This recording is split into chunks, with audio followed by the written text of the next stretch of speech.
La bienvenue pour cette 7e journée pharmaceutique. Et aujourd'hui, on va avoir cet atelier de coaching avec Madame Martine Belmostra, je l'ai dit tout à l'heure. Là, c'est Martine Belmostra, alors qui est bien sûr, et je l'ai bien dit tout à l'heure, consultante et formatrice en développement du potentiel humain. Pourquoi avons-nous choisi si vous voulez, cet atelier? C'est justement parce que nous avons à gérer au niveau de nos officines l'équipe de préparateurs, d'aide préparateurs. Et bon, généralement ça se passe bien, mais souvent s'il y a beaucoup de difficultés, il y a beaucoup de pharmaciens, de jeunes pharmaciens. Et donc il me semble que ce coaching va nous aider. J'ai eu l'honneur d'assister à la première session. Vraiment, il y a beaucoup de conseils à retenir. Et bon, je ne vais pas prendre la parole. Je vous donne tout de suite la parole à Madame Belmostra, Martine Belmostra. On la remercie. Je vais essayer avec le micro. Ah, c'est pas bon, j'arrête pas l'atelier, j'arrête.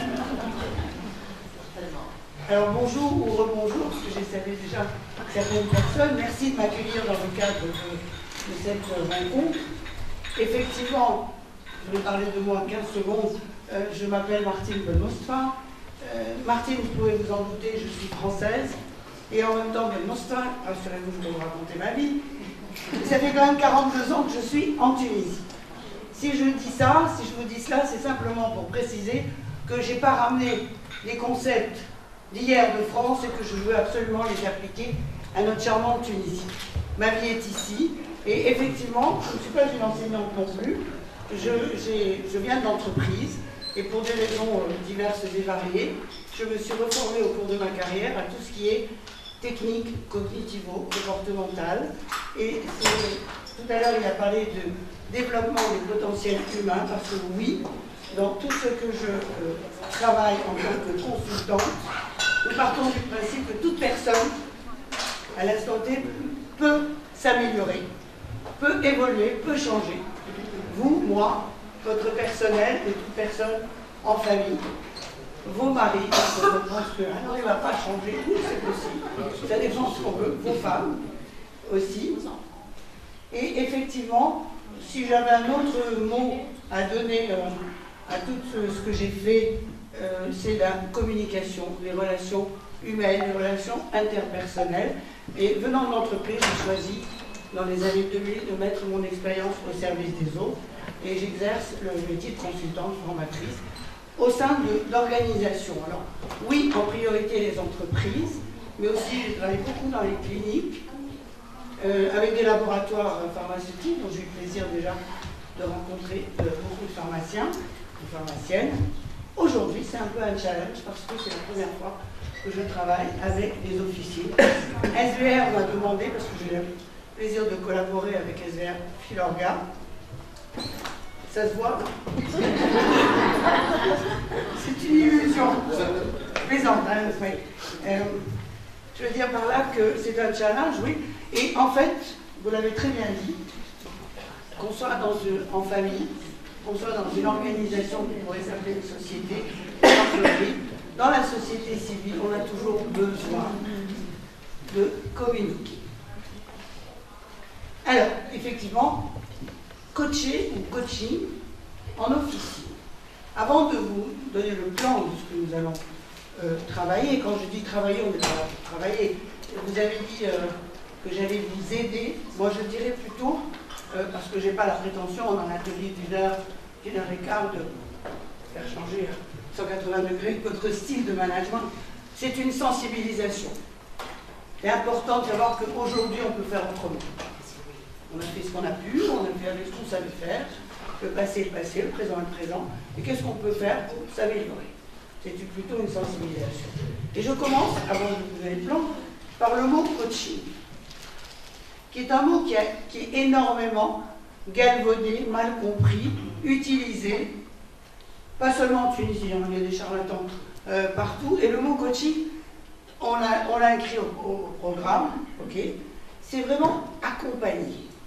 c'est l'accompagnement. Coacher une personne ou un groupe de personnes, c'est l'accompagner par rapport à un certain, à certaines capacités, l'aider par rapport à des objectifs, l'aider à s'améliorer. Et effectivement, je préfère souvent le mot accompagner. En même temps, pourquoi le coach, c'est important de le garder quand même, ce mot? Parce que ça vient du sport. Ça vient du sport et effectivement, un coach dans une équipe sportive, qu'est-ce qu'il est? Il est responsable.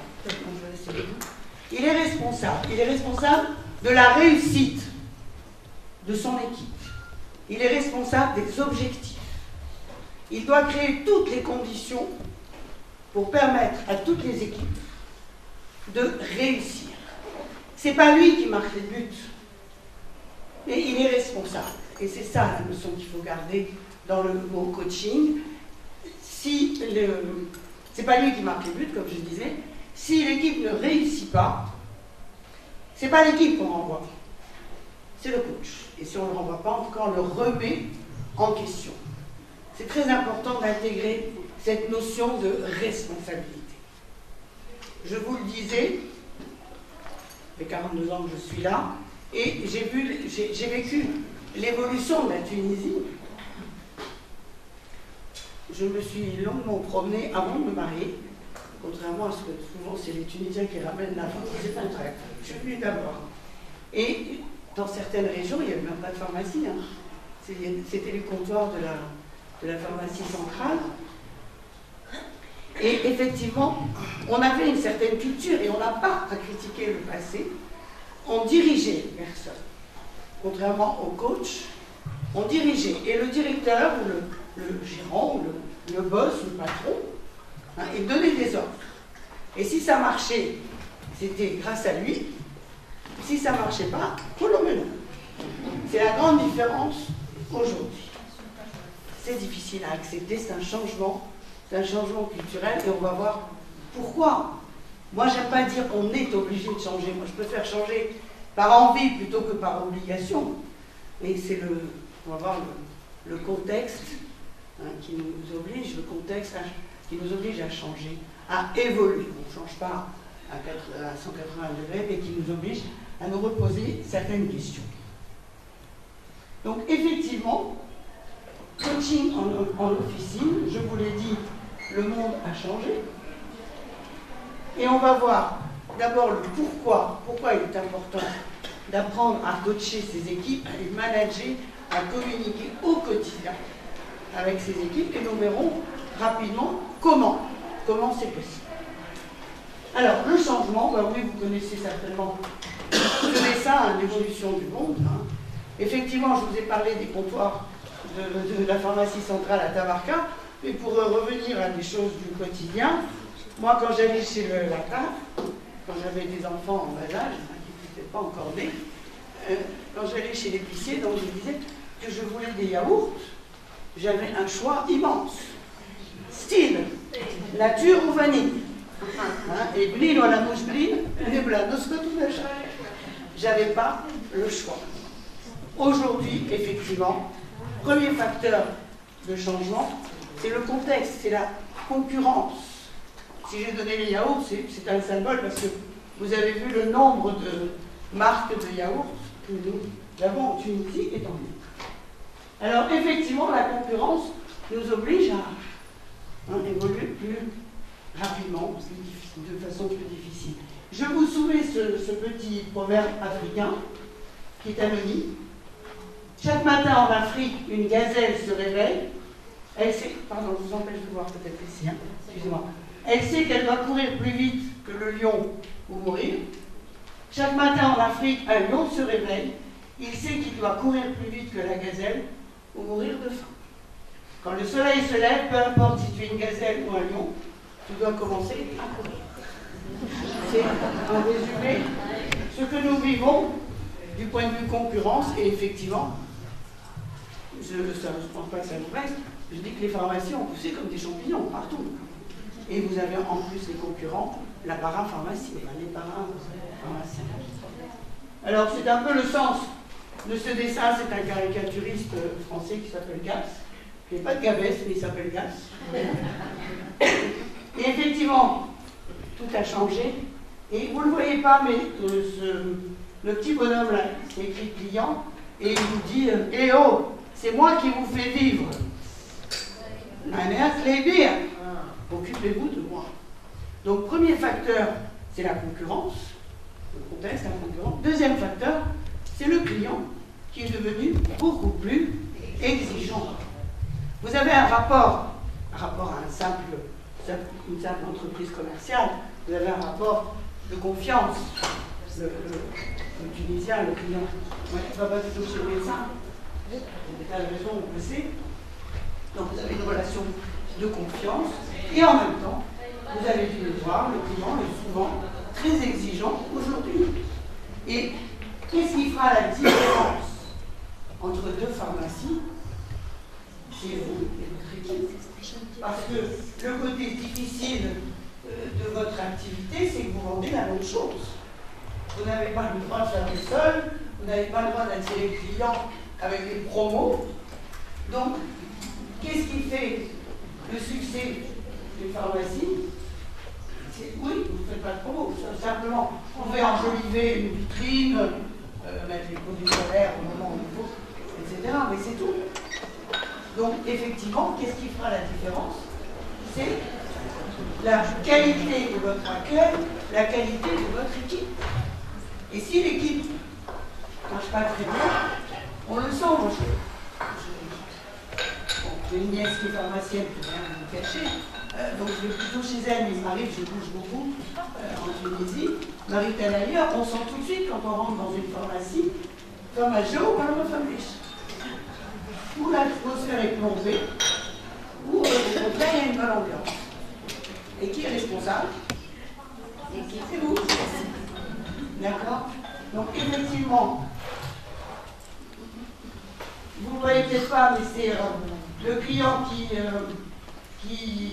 a demandé, je ne sais pas quoi, attendez, et l'autre répond, ah oui, du pas cher, et tout de suite. Et je vois que monsieur fait partie de la nouvelle génération. Effectivement, notre client est beaucoup plus exigeant. Deuxième facteur. Troisième facteur, la motivation des personnes au travail. On peut toujours dire, regarde, ça va. Avant, c'était mieux. Il était facile de donner des ordres. On avait des exécutants. Il y avait un simple lien d'obéissance. Il y avait une valeur, la discipline. Ah, tu fais pas, donc je le fais. On peut toujours regretter, mais ça ne marche pas. Ça ne marche plus. Aujourd'hui, on ne peut pas diriger, manager, coacher des entreprises d'aujourd'hui ou des organisations. Et vous êtes une petite entreprise, d'aujourd'hui et de demain avec des méthodes d'hier. D'accord? Et effectivement, aujourd'hui, pour motiver le personnel, parce que vous pouvez avoir des gens extrêmement compétents. Je ne vais pas vous faire une formation, c'est juste, comme je disais, un atelier. Ah oui, j'ai oublié de vous dire deux choses. Excusez-moi. La première, ce serait sympa si nous réallumons nos portables à la fin de l'atelier. Deuxièmement, c'est ce que je veux dire aussi. Moi, je ne veux pas que ce soit un cours, je ne veux pas que ce soit moi qui parle uniquement. Je dis des choses. Si vous êtes d'accord, vous pouvez me donner un exemple. Si vous n'êtes pas d'accord, à plus forte raison, donnez-moi des contre-exemples. On est là pour échanger. Je ne veux pas parler pendant une heure toute seule. Là, vous êtes nombreux cette fois-ci, c'est bien. Vous avez moins de monde, hein. Vous avez moins de clients, là. Là, ça marche bien. D'accord. Ok, donc effectivement, arrêtez-moi quand vous voulez. Il y a quelque chose qui vous gêne, au contraire, vous voulez apporter un élément supplémentaire, c'est ça qui est intéressant. Hein. Donc je disais qu'aujourd'hui, on parle de maturité, je ne peux pas faire une formation, mais beaucoup d'études ont montré qu'on peut avoir des gens extrêmement compétents qui savent faire et n'ont pas envie. Pourquoi? On va aller chercher, pour le moment je n'entre pas trop dans les détails, mais on parle de maturité d'une personne quand on évalue et sa compétence métier, c'est-à-dire la pharmaceutique, et sa motivation. Et c'est pas j'ai envie ou j'ai pas envie, c'est que quelquefois c'est tout simplement, il ne comprend pas pourquoi il devrait faire ça. J'avais dans notre atelier, je ne vais pas citer la personne, elle me dit mais je ne comprends pas. tous les jours, je demande à mon équipe d'écrire le prix des médicaments. Je leur donne des arbres qu'ils n'écoutent pas. Est-ce qu'ils ont compris pourquoi c'est important? Alors vous allez dire, il faut expliquer. Parmi vous, je suis sûre que vous avez des enfants et que même le gosse qui a 3-4 ans, c'est pas comme avant, quand votre père ou votre grand-père écoutait son père, Babacar, ou faire, on discute seulement, même si on n'est pas d'accord.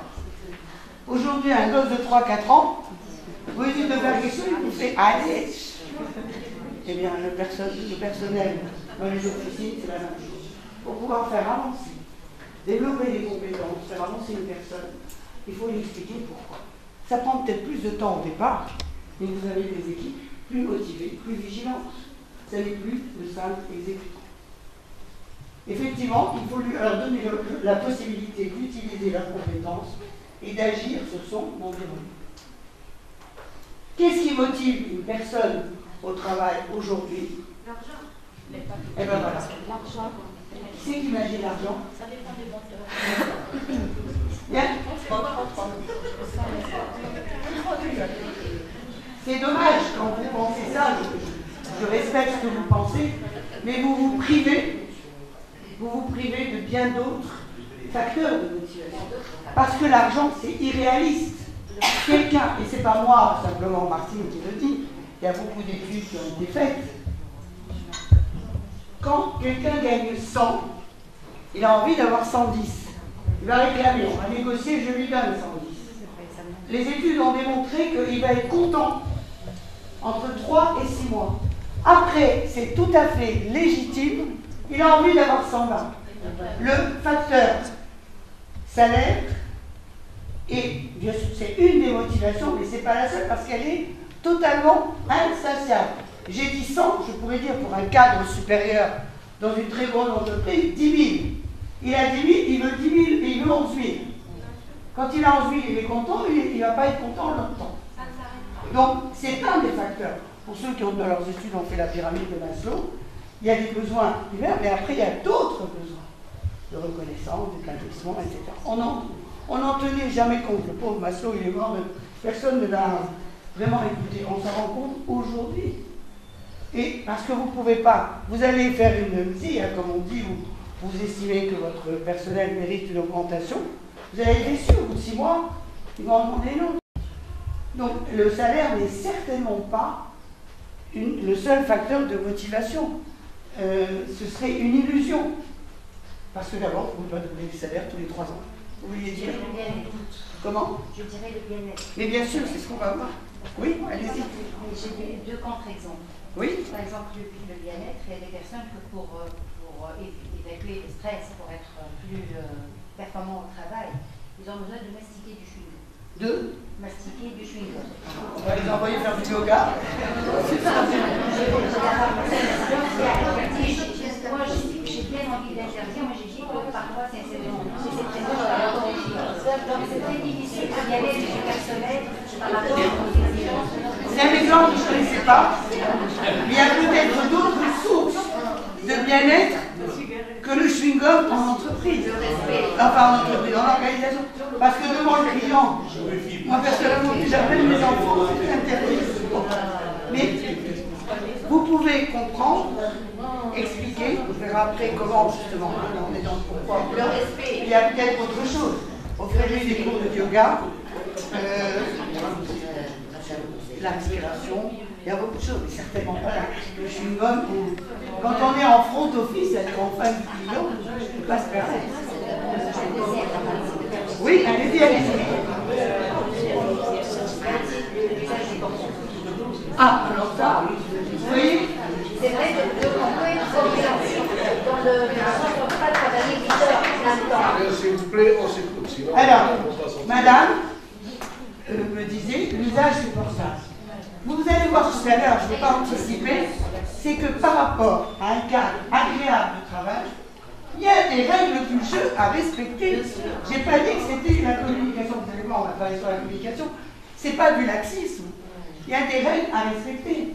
Je me suis permis, j'ai entendu une sonnerie de portable, de dire oui, merci de réallumer les portables à la poste. Je me permets, pas envie trop de parler de moi, mais j'anime des formations, des fois avec des top managers qui sont tellement importants, ils en ont 3 de portables sur la table.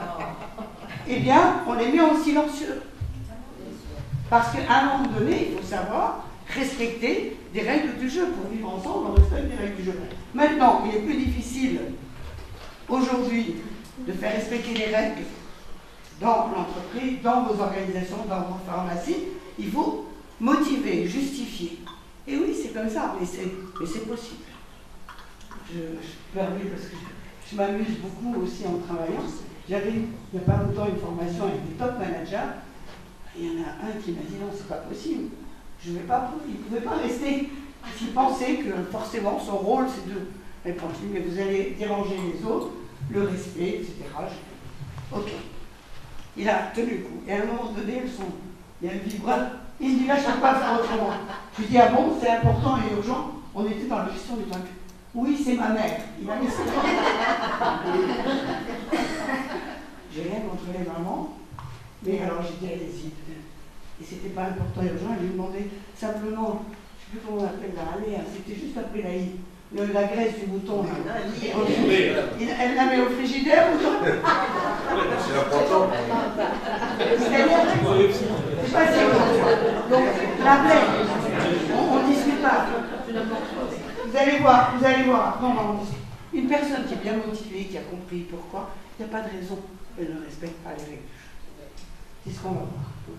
Donc effectivement, je vous donne, pour résumer, parce que ce n'est pas une formation, je veux juste survoler le sujet, l'extrait d'une enquête. Alors je suis honnête avec vous, ce n'est pas une enquête qui a été faite dans une pharmacie, mais dans les entreprises. Est-ce que vous êtes un tout petit peu plus convaincu par rapport au salaire? Non, mais c'est une mentalité, madame. C'est une mentalité. Alors, j'ai déjà eu une mentalité. C'est la mentalité. Alors, vous allez voir la mentalité. Vous savez, j'ai eu un professeur qui m'a appris une chose et j'aime bien partager. Quand j'accuse, vous voyez mon doigt là, excusez-moi, je vais faire avec vous. Vous avez vu mon doigt, j'ai un doigt ici, j'en ai 3 de ce côté. Quand j'accuse l'autre d'une mentalité, d'un préjugé, d'un comportement, c'est qu'en fait c'est moi qui le pense 3 fois plus. Ah bon? Vous avez un préjugé, pas comme ça, un préjugé, attention, parce qu'une mentalité, moi je viens d'entreprise, je ne veux pas vous raconter ma vie, j'ai géré un atelier de confection pendant 10 ans avec 350 ouvrières, j'ai été ensuite dans l'édition, et aujourd'hui j'accompagne beaucoup d'entreprises. Alors, c'est ça qui est passionnant en Tunisie, c'est que vous avez encore des entreprises, on va dire traditionnelles, qui gèrent leur personnel, la STACA, etc., on connaît ça, et vous avez des entreprises qui ont tout compris, qui ont évolué et qui ne gèrent pas du tout leur personnel de la même façon, qui managent, qui coachent, et qui réussissent très très bien. Mon souci n'est pas aujourd'hui de donner plein d'exemples, mais je peux vous en donner que vous connaissez peut-être, sur toute la Tunisie. Et quand on part avec un préjugé, forcément, ça nous freine. Si j'ai un préjugé, je ne peux plus ouvrir. Alors la communication et le coaching, c'est l'ouverture. C'est ce que j'ai dit au début. Toute personne, moi je vous respecte, vous pensez que c'est une mentalité, eh bien votre rôle de pharmacien, c'est de faire évoluer cette mentalité. Au-delà du fait que c'est irréaliste et totalement impossible de gérer la motivation des personnes uniquement par le salaire. Vous ne pouvez pas doubler les salaires de vos préparateurs tous les 6 mois, c'est irréaliste. Et voilà ce que révèle l'enquête. Ce que les employés souhaitent, plus qu'une augmentation de salaire, être fiers de ce qu'ils font. Si vous faites créer un cadre avec certaines, ce qu'on va voir tout à l'heure, je ne veux pas développer, un cadre de travail agréable, ils seront fiers de ce qu'ils font, être écoutés. On a un grand déficit d'écoute. Que ce soit en famille, vous entendez, ah mon père il ne m'écoute jamais. Votre personnel ne se sent certainement pas suffisamment écouté. Peut-être que votre mari ne se sent pas écouté suffisamment, votre femme, etc. Je ne vais pas faire de... On a toujours, par les familles, ah elle ne m'écoute jamais. Les ados, ça sert à rien que je parle, avec ton père, non ça sert à rien, il ne m'écoute pas. On a tous des déficits. Quelqu'un qui se sent écouté, se sent compris, il se sent respecté et il aura envie d'écouter. Mais c'est à nous de commencer. Être accompagné et pas micromanager ou surveiller. La grande différence, je n'ai pas changé le mot de l'enquête, hein, parce que c'est officiel, ce qu'une personne aujourd'hui n'aime pas, une personne de travail, un jeune, oui, il a envie d'être formé, mais il n'a pas envie d'être contrôlé. Il faut former. Vous allez voir, je vais vous parler de votre mission de formateur, si vous voulez que les personnes développent des compétences. Mais si vous contrôlez tout le temps, ça veut dire que vous ne lui faites pas confiance. Et donc, il n'évoluera absolument pas. Il ne sera jamais autonome. Et ça va le démotiver. C'est exactement, je fais des parallèles avec la famille. Si un gosse à 20 ans ou 25 ans, le père est toujours derrière, hein, et le gosse aura envie de... Le garçon aura envie de dire « Mais lâche-moi les baskets, j'ai envie de faire ça tout seul, je suis grand. » Donc si vous voulez motiver les personnes, alors j'ai pas dit qu'il ne fallait pas vérifier. Un manager, un responsable, il vérifie, mais il vérifie les résultats. Il forme et il lâche. Si vous avez toujours quelqu'un qui est derrière vous, c'est très désagréable. Faire mieux que les concurrents, faire partie d'une équipe gagnante. Pour faire partie d'une équipe gagnante, il faut donner des challenges, des objectifs, c'est ce que nous verrons tout à l'heure. Alors oui, la nécessité, on ne le faisait pas avant, et je vais vous dire, comme je vous ai dit, ça fait 40 ans que je suis là, mais à la France, c'était pas mieux. Hein. Le capital humain, on donnait des ordres et puis on s'en occupait. Ça a complètement changé à ce niveau-là. Et effectivement, je vous l'ai dit à vous, vous savez, c'est pas facile pour moi de faire 2 ateliers dessus, parce que des fois, je pense à un exemple, et je me dis, je vous ai dit que, non, je vous ai dit, l'homme n'aime pas changer. Non, c'est pas vrai. D'accord. L'homme n'aime pas changer, sauf les bébés quand ils sont mouillés, et encore. On adore nos vieilles habitudes. Et on a des préjugés. Oh, de toute façon, ça ne sert à rien que je leur parle, il n'y a que le salaire qui compte. Alors attention, je vais faire une nuance quand même, c'est que si je suis hyper sympa avec mon personnel, je communique, je les écoute, mais je les paye 3 francs 6 sous, ils n'ont même pas de quoi nourrir leur famille, ça ne marche pas. Il y a quand même un minimum. Mais ça n'est pas, certainement pas la seule motivation. Valérie, oui? Oui, bien sûr, allez-y. Je n'ai pas compris la différence entre vérifier et contrôler. Ah, vérifier, c'est le résultat. Et contrôler la personne. Contrôler, c'est pour atteindre le résultat. Si je vous demande, je vais donner un exemple, si je vous demande de gérer le stock, de vous occuper du stock, on va s'entendre sur les critères, qu'est-ce que ça veut dire, gérer le stock, à la fin, vous allez me donner des papiers avec tous les mots. Si je vous dis, je vais gérer le stock, vous tutoyez votre préparateur. Oui. Non, on n'a pas vous. Oui, alors non, c'est pas. Alors, mais je vais dire vous, alors tu vas commencer par l'étagère 1, tu vas faire l'aspirine en 2, tu vas faire, et puis n'oublie pas, hein, vitamine C, et puis après je vous lui dis tout ce qu'il faut faire. Ça ne marche pas. Vous voyez? Vous avez des enfants?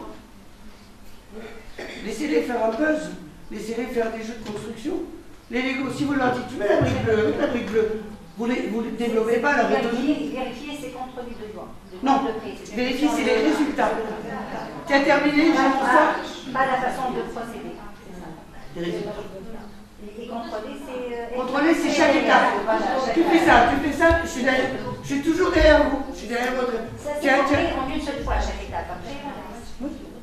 Alors, on ne délègue pas comme ça, on forme. Mais après, voilà, maintenant, tu es compétente, tu peux très bien gérer ce stock tout seul. Et bravo, parce que justement, la reconnaissance, c'est bien. Là aussi, c'est une culture. Il y a des gens qui vont dire, pourquoi je leur dis bravo, ils sont payés pour ça. Ah, dans l'entreprise, quelquefois, alors bon, voilà, c'est les salam alek, attention, attention. Je peux dire quand même, il y a quelqu'un qui le connaît ici, je vais parler de mon mari, dans la culture, c'est vrai, familiale, il y a un tiksa haouldi, même s'il fait des erreurs, il y a un tiksa haouldi. Et dans l'entreprise, peux vous dire que, alors du coup, je dis ça pour rigoler, mais ça veut dire que la personne, des fois, quand on lui dit, mais là, tu t'es trompé, comment? Moi, je me demande, parce qu'il a tellement eu l'habitude d'être encensé. Par contre, dans l'entreprise, attention, souvent, on souligne les erreurs et on ne valorise pas ce que la personne a fait de bien. Mais ce n'est pas seulement en Tunisie. Moi, ma mère, elle était de l'ancien régime, si je peux dire, hein, et je lui reproche rien, on n'a jamais à critiquer le passé. Quand j'avais une bonne note, c'est normal. C'est normal, voilà. Moi, après, j'ai eu des enfants, il se trouve, j'en ai 3, mais il y en a 2 qui se suivaient d'un an.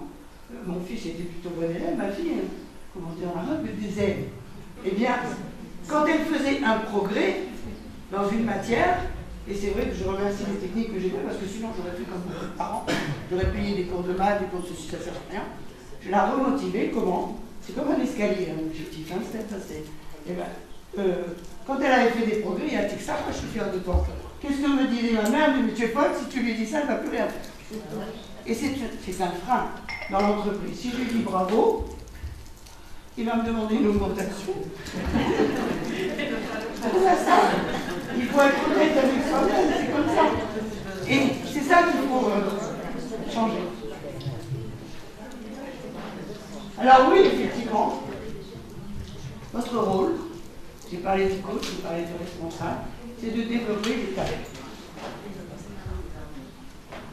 Vous êtes responsable de votre équipe. Et vous devez les former, les accompagner. Ça prend du temps. Mais quel succès au bout? Et ça peut être... Alors, il y a une dame qui m'a demandé tout à l'heure, mais pourquoi c'est moi à les former? Je peux les envoyer se former ailleurs. Moi, je veux bien. Si c'est une formation technique, du type, je ne sais pas si vous embauchez quelqu'un nouveau qui n'est pas très à l'aise avec l'informatique, vous pouvez l'envoyer faire une formation métier, informatique, etc., pour laquelle, gérer les stocks par informatique. Mais au quotidien, qu'est-ce que vous avez au-delà de sa connaissance métier, je veux dire son expertise, c'est le relationnel. Vous allez travailler avec lui, votre propre relationnel avec lui, et comment il accueille les clients, et vous allez le coacher, c'est-à-dire là tu vois, bravo, là je t'ai vu, tu as bien souri avec le client. Là par contre, ça va pas tellement, vous voyez, toujours point fort, point d'amélioration. C'est ce qui fait grandir une personne. C'est peut-être pas gentil ce que je dis, mais moi j'adore les métaphores. Vous êtes des jardiniers, vous faites pousser des plantes, vous faites pousser des talents.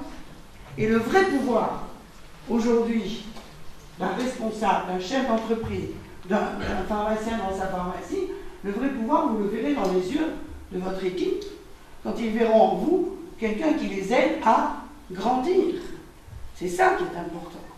Et c'est une très grande satisfaction que de voir ces équipes petit à petit évoluer. Et je n'ai pas dit que vous allez vous reposer parce que vous aurez peut-être une nouvelle recrue, vous allez former, ça s'arrête peut-être jamais. Mais c'est ça le rôle d'un coach, de mettre son équipe en situation de réussite. Je n'ai pas dit que c'était facile. Oui? Moi, je n'ai pas compris. Je vais revenir un peu en arrière parce que je confonds juste. On n'a pas le droit de leur dire bravo quand ils font une bonne chose. Mais si, bien sûr que si. Non, j'ai dit avant. On n'avait pas envie de le faire. On avait un frein Et quand je culturel. fais une erreur, je dois gueuler aussi. Je gueule et je ne crois pas entendre. Ah ben alors, dites bravo d'abord. Quand je fais une erreur, je vais faire des trucs mauvaise intention. Je gueule. Alors, on va aller maintenant. C'est pas, on va rentrer dans le comment tout à l'heure. C'est la communication, je vous montrerai que c'est la clé. C'est la solution, mais c'est pas parce que c'est quelqu'un qui a mis ça à la mode, la communication. C'est que depuis 30-40 ans, avec les découvertes des neurosciences, nous avons compris que le cerveau est négatif. Et deux, quand vous mettez une personne à l'aise, vous serez beaucoup plus efficace pour lui faire passer un message. Alors oui, votre préparateur a fait une erreur, vous n'avez pas dansé en disant « oh, c'est gentil ». Mais il y a un temps pour tout. Vous pouvez exprimer votre colère, et en même temps, quel est votre objectif? C'est que l'erreur ne se reproduise. Donc vous devez changer votre émotion.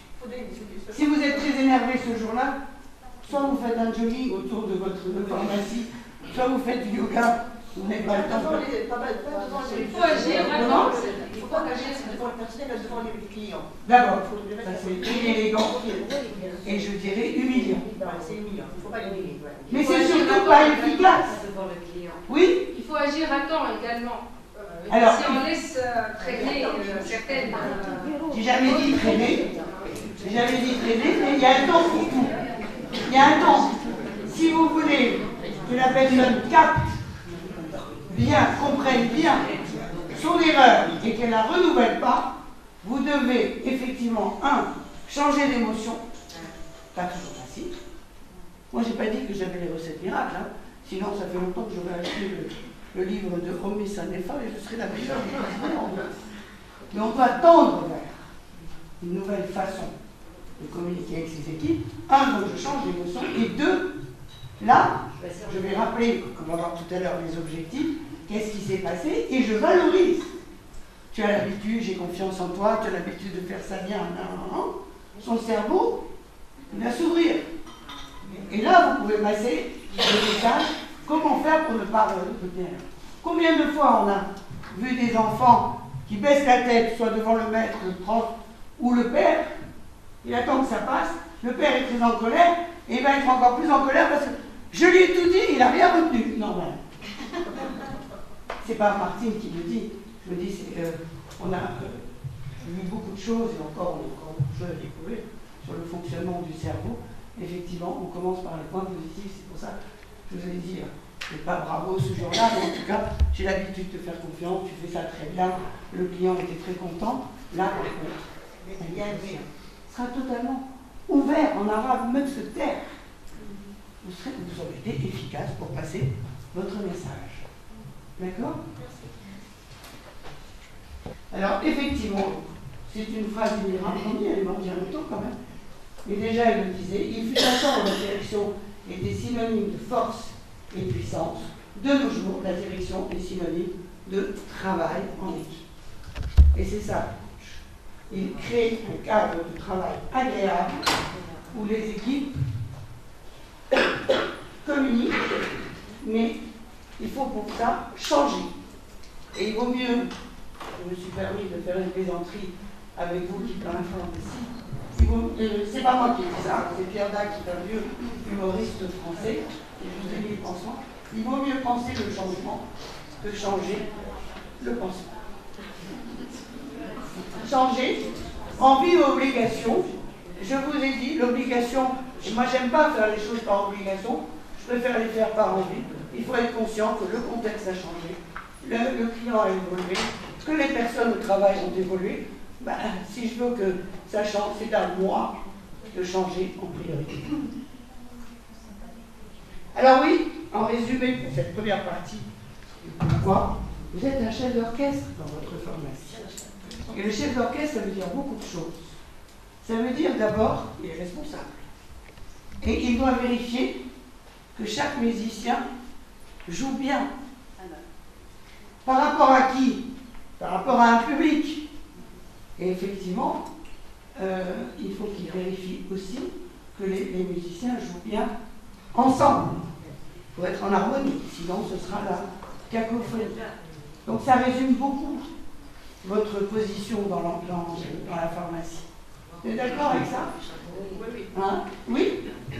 Moi, je pense aussi qu'il faut les impliquer un petit peu, leur expliquer qu'on reste une entreprise quand même, que c'est leur entreprise aussi, elle nous fait gagner, et enfin fait gagner le pharmacien et il ne faut pas qu'ils viennent juste faire leur, je sais pas moi, 7 heures, 8 heures de travail et rentrer. Il faut qu'ils soient impliqués dans la vie de l'entreprise. Complètement. Et ça dépend de qui? Comment changer de mentalité? Parce que si ils ont cette mentalité, bon, je viens faire des leaders et puis chacun. Il faut que ça, c'est leur entreprise aussi. Chacun, il faut respecter les personnes, j'entends. Elles arrivent avec des schémas de pensée. Vous savez, moi je vois dans l'entreprise, on travaille beaucoup, ça vous connaissez peut-être ou pas, je ne sais pas, les suggestions dans l'entreprise, les RT-la-retraite. Il y a des chefs d'entreprise, RT-la-retraite, ça veut dire à tous les niveaux de l'entreprise. Je peux vous dire qu'il y a des entreprises qui marchent comme ça, divinement bien, et c'est comme ça qu'elles sont plus créatives, parce qu'on ne doit jamais aujourd'hui le monde est tellement compliqué, on ne va jamais, le chef d'entreprise, être le seul à trouver des solutions ou être créatif. Donc on fait la tirage, même avec les ouvriers. Et il y a des chefs d'entreprise qui disent, moi j'ai demandé à l'ouvrier, je travaille. Et il y a d'autres entreprises où ça marche. Mais il a fallu expliquer, mais communiquer énormément, parce que l'ouvrier, il arrive avec son schéma de pensée. Et vos préparateurs ou les préparateurs, c'est la même chose. Il y a des ouvriers, ils ont été dans une famille où le père lui a dit, mon fils, si tu veux réussir, t'es plein de Moscou. Tu dis rien. Et là, on lui demande de s'exprimer. Il y en a d'autres, au contraire. Syndicat, c'est pas dit, c'est bien ou c'est pas bien. Je constate, je n'ai pas de différence. Pardon. Les syndicalistes ne sont pas là. On lui dit, dès que le patron il te demande quelque chose, c'est le contraire. Il faut se révolter. Qu'est-ce que je fais? Ils arrivent avec des schémas de pensée. C'est à nous, quand je dis nous, quand j'accompagne les chefs d'entreprise, de recadrer cette personne. Elle pensait ça, mais on peut penser autre chose. Et un peu là, comme on dit, ça prend du temps.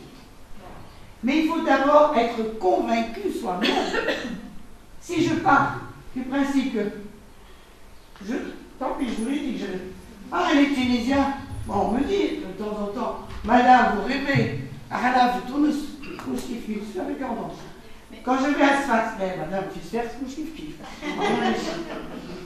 Tout est possible, à condition d'abord d'y croire. Oui? Le problème, c'est que les gens, tout compte le chef d'orchestre, l'office final, n'est pas de nature comme ça. Alors peut-être qu'il faudra engager quelqu'un qui puisse parler comme ça. Le nous, l'officine, c'est nous, c'est notre problème. Personnellement, moi je ne suis pas du tout comme ça. Je ne peux pas parler de cette façon.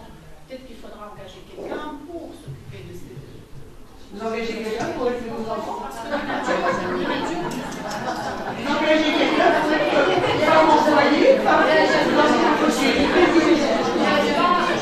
embauchez une épouse, une cuisinière, une mère, une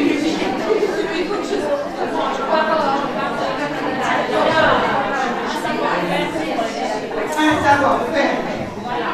Attention, vous avez dit une chose, vous êtes scientifique quand même. Je ne vais pas rentrer dans des choses trop complexes, comme l'embêter. Vous avez dit la nature. Bien dit. Alors, on a un patrimoine génétique, on va rentrer dans un pourcentage. Mais il y a aussi une capacité de changer. Rien en termes de comportement n'est gravé dans le marbre, dans le cerveau. Il y a à n'importe quel moment, si je le veux, donc si je me fixe un objectif, je peux changer. Je n'ai pas dit que c'était facile, mais c'est possible. J'entends des fois des gens, quelquefois des scientifiques, qui me disent à 50 ans, ah, je peux rien faire, je suis colérique ou coléreux. Je suis coléreux. Et alors, d'ailleurs, j'y peux rien, mon père est comme ça. C'est-à-dire qu'ils se sont mis une étiquette comme quoi ils ne peuvent pas changer. Erreur. Erreur. Parce que c'est l'environnement. Et si je veux, et je vois combien on peut travailler sur la... Je ne sais pas à vous expliquer ce que c'est que la plasticité du cerveau. Et c'est Boris Cyrulnik, le père des neurosciences en France, qui l'a très très bien démontré. On a des habitudes, on a des comportements, mais à n'importe quel moment de notre vie, même à 75 ans, on peut, si on veut changer d'habitude, on peut. Ce sont des comportements. Ce n'est pas la nature. La nature, c'est le patrimoine, c'est la couleur des yeux, etc. Mais pour rigoler, l'histoire du monsieur colérique, vous avez tous vécu ça. Un enfant, quand il naît, il sort du ventre de sa maman, il n'est pas coléreux. Mais dès qu'il est dans le parc, et qu'il commence, comme tous les enfants du monde, à jeter les jouets, sa mère dit à sa sœur, chauffe-toi, kouloubou. Et ça commence. Après, quand il pleure, ou qu'est-ce qu'il veut pas, je ne veux pas comprendre. Voilà, réfléchir. C'est comme ça, condition. Alors, c'est pas facile. Embaucher quelqu'un pour gérer la pharmacie, pour animer, c'est quelqu'un qui lui faut un certain style de dialogue. Vous allez rester dans votre tour d'ivoire? Non, c'est comme si Vous vouliez parler? Écoutez ce qu'elle a à vous dire. Je ne sais pas si j'ai bien compris ce qu'elle a voulu dire.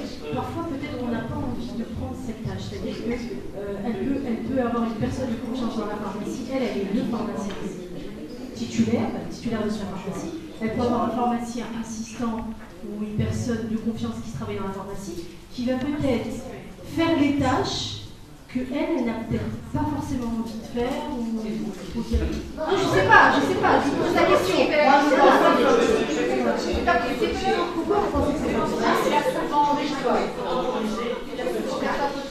C'est comme tout à l'heure quand j'ai entendu Madame.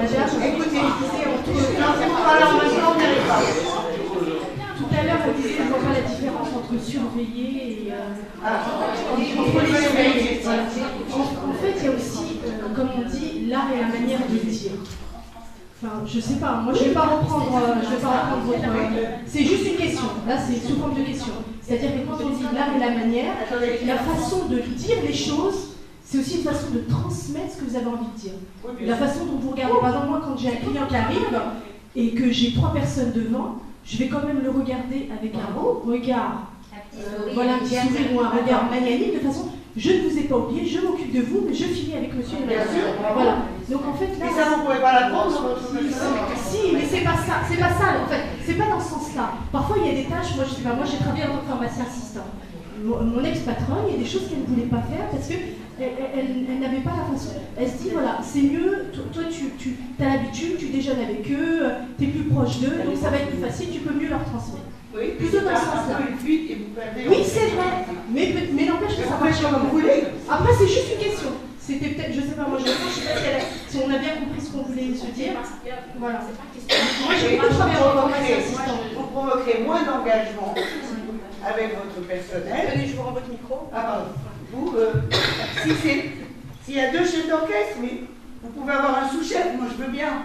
Vous pouvez avoir des personnes relais si vous estimez que vous n'y arrivez pas. C'est toujours mieux que rien. Oui. Est-ce qu'on peut, madame, donc elle est un peu bloquée, on se fait pas Ah oui. Ah mais vous m'avez demandé à vous.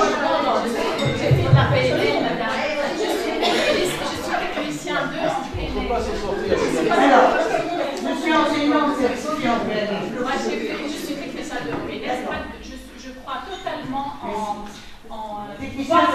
changement. Je crois à fond. J'ai accompagné pas mal de choses. C'est pas ça le problème. C'est que parfois, certaines circonstances font qu'on n'est pas d'humeur à gérer cet objectif-là parce qu'il s'agit d'un objectif et il faut y arriver.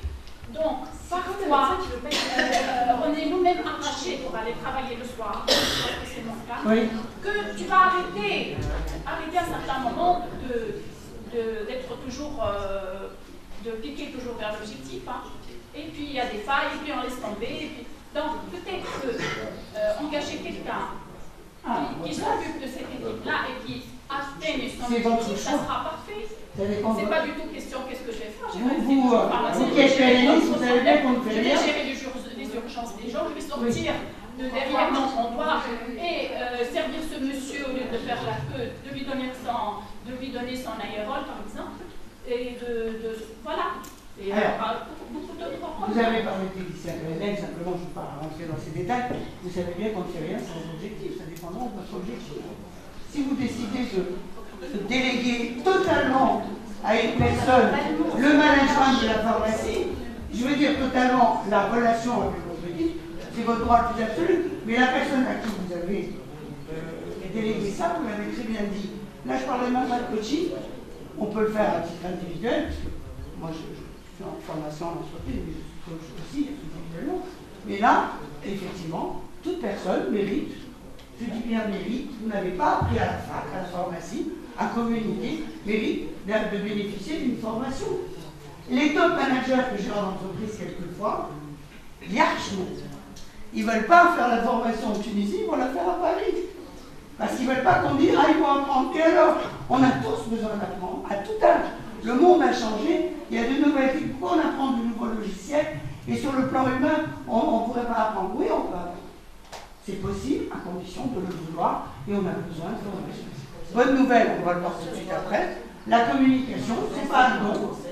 Ça s'apprend, tout simplement. Les techniques de communication, ça s'apprend. Vous voulez dire quelque chose? Non, je ne sais pas si... Allez-y, on avance?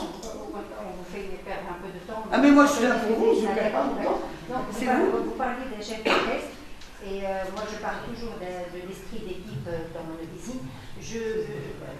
Contrairement à la dame, moi je leur dis, vous êtes ma famille, je passe avec vous plus de temps qu'avec mes enfants.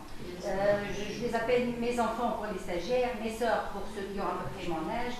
Au contraire, je suis vraiment en relation, je donne des conseils comme je donne à mes enfants, j'essaye de comprendre, j'essaye de trouver des solutions. Par contre, je suis face à une opposition de leur part, parce que moi je pense esprit d'équipe, et donc le résultat, il faut que le client soit content de toute l'équipe, de toute l'officine. Or, eux, j'ai constaté qu'ils cherchent aux statistiques et ils cherchent le résultat individuel. Chacun veut montrer, la pharmacienne veut montrer qu'elle est, parce qu'elle est diplômée, la meilleure. L'autre, elle veut montrer, parce qu'elle est la plus ancienne. Réussi à créer un travail en équipe. Alors, comment? Une résistance. Oui, je vais vous expliquer comment on peut faire, encore une fois. Ce n'est pas les recettes miracles. Mais moi, je mettrai un petit bémol sur la famille. C'est du paternalisme. On l'a fait avant. Et ça dépend de quel type de mère vous êtes. Parce que moi, je connais des mamans qui, à 25 ans, leur gosse est étudiant en France, elles leur font encore la valise. Ça s'appelle contrôler. Hein? Moi, j'ai une copine, alors là, c'est une de mes meilleures amies. Une fois, elle était à la maison, et elle prenait le thé, et elle a eu un coup de fil de sa fille, étudiante à Paris. Et elle se lève, oh là là, il y a un petit. Alors, je me suis dit, qu'est-ce qui arrive? Et elle raccroche, je dis, qu'est-ce qui se passe? Leïla a une souris dans son studio. Et j'ai dit, ma chérie, tu n'as qu'une seule chose à faire. Va chez Tunisaire, prends un billet d'avion et va tu la. C'est ça, contrôler. Alors, vos équipes, elles seront motivées, elles auront envie d'agir si vous commencez, enfin, vous les formez, vous leur laissez une certaine autonomie, elles vont grandir et elles vont se prendre en main. C'est là où vous aurez une équipe motivée et qui aura envie de continuer à grandir. Donc ça dépend quelle maman vous êtes. C'est pour ça qu'avec les enfants, oui. Après, il y a des mamans qui, à 16 ans, leur disent, là, c'est que tu débrouilles. Moi, je peux lui répondre qu'il faut rester sur le niveau professionnel. Il ne faut pas trop rentrer dans le professionnel. Et en plus, il faut expliquer à chacune ou à chacun du personnel qu'il a sa valeur, qu'il est indispensable. C'est pas parce que l'autre est pharmacien, qu'il a plus de valeur ou qu'il connaît plus de choses que lui. Le préparateur peut être plus efficace, plus pratique. Bien sûr, il a ça. Et si chaque personne qui donne sa place dans la pharmacie, il faut les réunir tous, toutes, et leur expliquer que chacune a sa place, chacune a son rôle. Donc, il n'y a pas de... Alors, très bien, c'est ce qu'on va faire après, dans le comment. Je voulais juste terminer le pourquoi. Le pourquoi, donc, c'est dans la pharmacie, un chef d'orchestre, des objectifs. Est-ce que je peux me permettre de vous poser la question, quels sont les objectifs de votre pharmacie?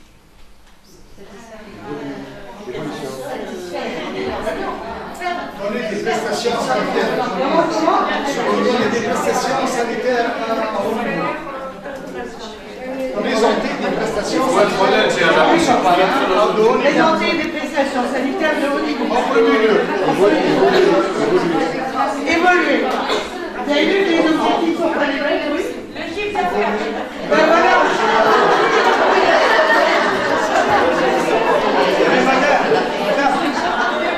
Elle est cohérente. Elle est cohérente. Est-ce que les clients Madame, il ne faut pas négliger. Écoutez. Madame, j'apprécie le côté relationnel. Pharmacien, citoyen. Écoutez votre pour augmenter le chiffre d'affaires, comme elle a dit ma consoeur. Elle a raison, mais augmenter le CA, c'est garder de bonnes relations avec vos clients, fidéliser vos clients. C'est l'essentiel. Passion. Effectivement,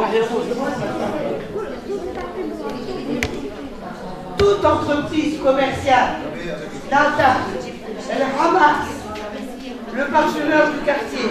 Tout le monde a un objectif de chiffre d'affaires. Seulement, vous avez parfaitement raison.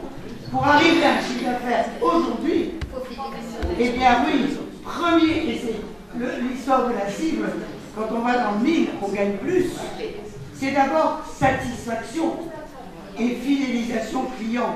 Parce que sans client, il faut avoir l'immense modestie d'accepter que sans client, nous n'existons pas. Et effectivement, contrairement à ce qu'on pense, fidélisation, satisfaction n'entraîne pas systématiquement fidélisation, parce que le client 2017, il est volatile. Rien ne peut le faire changer. Donc, il y a un peu là, comme on dit, vous avez très bien dit, les prestations, l'innovation, l'écoute, l'accueil va faire la différence. Et c'est à ce prix que vous aurez, Inch'Allah, toujours un bon chiffre d'affaires. Mais ce n'est pas du tout évident. Dans les années 50-60, la profession médicale, que ce soit les médecins ou les pharmaciens, hamdoulah la bêtise. Aujourd'hui, c'est avec la concurrence, c'est pas évident. Oui. Les clients ne sont jamais fidèles. Ils ne sont jamais fidèles, mais ils reprennent. Ils sont volatiles. Ils ne sont pas fidèles. Mais donc, ils sont pas vous-même. Parce qu'ils ont fait le tour. Pourquoi ils reviennent à votre avis? Parce qu'ils se sentent à l'aise. Ils se sentent bien. Alors effectivement, un chef d'orchestre, des objectifs et une équipe. Alors, belle musique. Comment faire? Eh bien oui, j'ai dit le mot, c'est la communication. Et effectivement, la communication, c'est pas quelqu'un qui a dit ça à la mode. La communication aujourd'hui, tout type d'organisation, est synonyme d'efficacité individuelle ou collective. Les principes, les actions, ça vise à encourager les comportements d'écoute, parce que la communication, c'est tout sauf parler. C'est échanger, c'est dialoguer. Bien sûr qu'il y a un moment où on parle, mais c'est vraiment l'important, c'est pas que je parle, c'est que je sois compris, pour moi. Et effectivement, ça fait circuler l'information, ça facilite le travail en commun. Seulement la communication, je lui dis, c'est pas un don, ça s'apprend. Mais vous avez peut-être vu des fois des politiques qui sont un peu robots, je ne parle pas de politique tunisienne ou française, peu importe. C'est pas grave. Voilà, je ne vais pas parler de la politique en Allemagne ou ailleurs, pas de passion. Je veux dire, vous avez des gens qui agitent les mains, etc. Et tout. Ils ne seront pas crédibles, ils ne seront pas charismatiques s'il n'y a pas à l'intérieur des valeurs, des principes. Et les 5 piliers de la communication, c'est l'ouverture, la bienveillance. C'est un mot qu'on n'utilise pas encore beaucoup en Tunisie, mais c'est l'ouverture. C'est-à-dire, je parle du principe que toute personne mérite un échange. Vous êtes mon préparateur, vous m'avez fait une erreur monumentale la semaine dernière. Je vais réaborder cette semaine avec, je vais dire, je serai dépollué de ce qui s'est passé la semaine dernière. Parce qu'il y a d'autres personnes qui font « Ah, intime !» Et ça continue 3 mois, 6 mois. La relation est coupée. Il n'y a pas d'ouverture, il n'y a pas de bienveillance. Vous voulez que cette personne progresse, le respect. Il faut respecter les ressources humaines, les personnes. Or, on a vu, moi je n'accuse personne, mais on a vu combien des fois, dans les entreprises, dans les organisations, certaines personnes sont méprisantes avec le personnel. Et Yalatif, c'est tout sauf du respect. Et après, elles se perdent. En pharmacie, je ne tiens pas beaucoup parce que je n'ai pas passé des heures et des heures comme je passe dans les entreprises ou dans d'autres organisations. Le changement, parce que la communication, moi, la bonne nouvelle, c'est qu'on va voir qu'on est responsable de sa communication. J'essaie de vous passer un message de certaines façons, ça ne passe pas. Comment je pourrais faire autrement? J'accepte de pouvoir changer ma façon de communiquer, changer peut-être les mots. Parce que quand je m'adresse à un débutant, c'est pas comme avec quelqu'un qui a 5 ans dans ma pharmacie. Le choix des mots, le choix du moment, selon que la personne est dans une émotion positive ou pas. Mais je change. Et quand je change, eh bien, je deviens plus efficace. Et quand je me sens efficace, je me sens bien. Et si je me sens bien, mon équipe se sentira bien parce que ça va transpirer en quelque sorte. C'est très important. Si vous arrivez le matin à la pharmacie, sous prétexte qu'il y a eu 3 embouteillages et qu'il y a 2 imbéciles qui vous ont coupé la route, et vous arrivez en disant « Bah, qui ?» Vous avez plombé l'atmosphère pour toute la matinée. Vous avez un devoir. Et chaque jour, de nouveau. Parce que c'est pas une fois on fait ça, puis après, ça revient. Non, il faut le faire tout le temps. Alors, justement, la communication, c'est pas ça. Moi, communicant, toi, exécutant, tu as compris, ça c'est l'autorité suprême. Mais je rencontre encore des gens qui se plaignent que leurs équipes ne les écoutent pas. J'ai dit, c'est peut-être un problème de communication. Mais comment? Moi, je sais très bien communiquer. Déjà, je fais ça avec le doigt. Communiquer, on ouvre. Hein. Alors, la communication, j'ai dit, c'est tout sauf parler. Effectivement, on doit être quand même clair. Et on n'a pas les mêmes mots, selon que c'est un nouveau, selon... C'est comme avec vos clients. Vous ne vous adressez pas de la même façon, j'ai aucun mépris pour qui que ce soit. Vous ne vous adressez pas de la même façon à un ingénieur bac plus 25, comme avec une dame qui vient de la campagne. On appelle ça le choix des mots. Et Dieu sait si dans le milieu médical, je ne parle pas de vous, je parle des médecins. Les médecins parmi nous, non? Non. Je peux... Oui? Madame, excusez-moi. Oui? Il faut que la relation soit entre le chef d'entreprise, une relation horizontale et pas verticale. Sinon. Ah, bah oui! Oui, on est d'accord. Moi, je ne sais pas voulu rentrer dans le. C'est pas une formation. Bien sûr que les relations verticales, c'est fini. On est plutôt. C'est l'idée du chef d'orchestre. On est en horizontal, on est tous au même niveau, on a un public et on communique ensemble. Tout à fait, je suis bien d'accord. Non, je disais les médecins, c'est que pendant des années, ils avaient un langage garanti. Ou alors, simplement, il y a des gens comme ça qui étaient très importants, ils parlaient avec un langage, et les autres disaient, tu as vu celui-là, il est très important. Ah oui, qu'est-ce qu'il a dit? Voilà, j'ai rien compris, mais il est très bien. Aujourd'hui, un bon médecin, un bon pharmacien, doit être un bon communicateur, il explique la maladie à une femme de la campagne pour qu'elle soit rassurée, pour qu'elle soit à l'aise. Sinon, elle va se dire, voilà, qu'est-ce que j'ai? Donc, effectivement, il faut être clair, court, concis, pas comme ce monsieur. Alors, pour que cet ordre du jour soit à jour, il serait préférable de le traiter ce jour, afin de ne pas avoir à le reporter un autre jour. Des questions? En arabe, on va résumer, c'est fini. Effectivement, qu'est-ce que veut dire ce dessin? On a parlé de relations. On a dit tout à l'heure le fonctionnement du cerveau. Effectivement, s'il n'y a pas une interaction, une relation avec la personne, le message ne passe pas. Il y a un livre fabuleux qui s'appelle « Les mots sont des murs ou des fenêtres ». C'est un monsieur qui est situé en Suisse, qui a écrit, qui a l'Institut de communication non violente.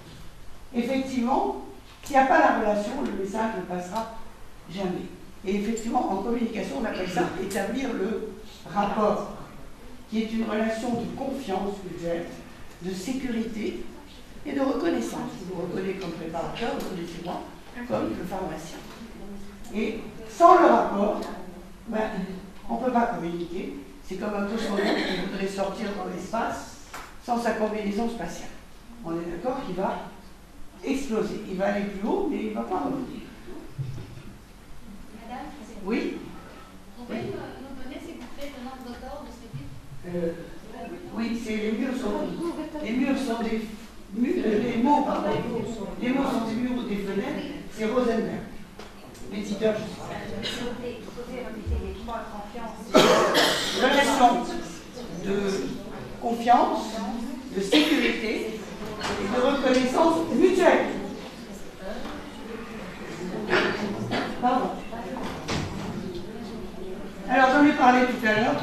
J'ai dit la communication, c'est dialoguer, c'est échanger. Et on a tous un déficit d'écoute. Et des fois, on croit qu'on écoute. Mais quand ça se passe très bien, ça va. On va pas. Mais quand ça se passe pas très bien, on croit qu'on écoute. Mais en fait, pendant que l'autre parle, on est déjà en train de chercher la réponse. Et du coup, c'est pas de l'écoute. Alors, non, soyez gentils. Vous gardez vos remarques pour plus tard. Ça fait 10 ans qu'on les garde. Si vous voulez qu'on vous écoute, messieurs, les dames, les pharmaciens, écoutez vos partenaires, écoutez vos enfants.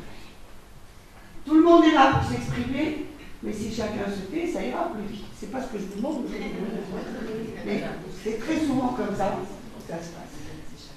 Effectivement, c'est un peu injuste, mais c'est comme ça. C'est que là aussi, nous avons parlé tout à l'heure, coaching, c'est la responsabilité. Nous sommes totalement responsables de notre communication. Responsable ne veut pas dire coupable. C'est pas Colomenko, c'est l'homo. Et effectivement, ce qui donne son sens à la communication, c'est la réponse que l'on obtient. Si vous n'obtenez pas la réponse voulue, communiquez différemment. C'est plutôt une bonne nouvelle. Parce que si je vous explique quelque chose et je dis qu'est-ce que j'ai? Qu'est-ce qui me reste? Rien. Alors que quand je sais que je suis responsable, je peux faire être responsable de ma vie, tout à subir, en général, mais là, responsable de mon message, quand ça passe pas, c'est à et je peux le faire par un autre chemin. Le mot dit, c'est pas de la culpabilité, c'est de la responsabilité. Mais c'est pas facile. Très souvent, je le dis, quelqu'un qui me dit, voilà, il fait un tout. Shake, ma non. Peut-être, alors, il n'y a pas de certitude, je dis toujours des peut-être. Peut-être que ce n'était pas le bon moment, peut-être que j'ai pas trouvé le bon mot, peut-être que. N'empêche que j'ai pas réussi. Mais ne pas réussir, on ne va pas se faire harakiri. Qu'est-ce que je peux faire d'autre pour réussir? C'est tout. Allez. Tout simplement, il ne faut pas avoir peur des erreurs. Vous aimez les livres? Il y a un livre qui vient de sortir, mais qui est un changement culturel, pas seulement en Tunisie, mais dans toute l'Europe, je dirais l'Europe du Sud. France, Italie, Espagne, Maghreb et Afrique. Quand je dis l'Europe, c'est pas la culture anglo-saxonne. C'est les vertus de l'échec. Il vous explique combien les plus grands de ce monde se sont plantés, mais alors bien. Seulement ils en ont tiré des enseignements, ils n'ont pas eu honte, ils n'ont pas caché. Et vous avez bien, aussi bien dans le sport, le tennis, Nadal, je ne sais pas si vous connaissez, il a perdu au dernier échelon quand il était junior, le tournoi à l'As des As. Il a perdu contre un garçon français, Gasquet. Entre-temps, Gasquet n'a jamais gagné un tournoi du Grand Chelem. Nadal en a gagné 9. Et c'est un bouquin qui vous remet les pendules à l'heure. Pourquoi on devrait avoir honte de ces erreurs?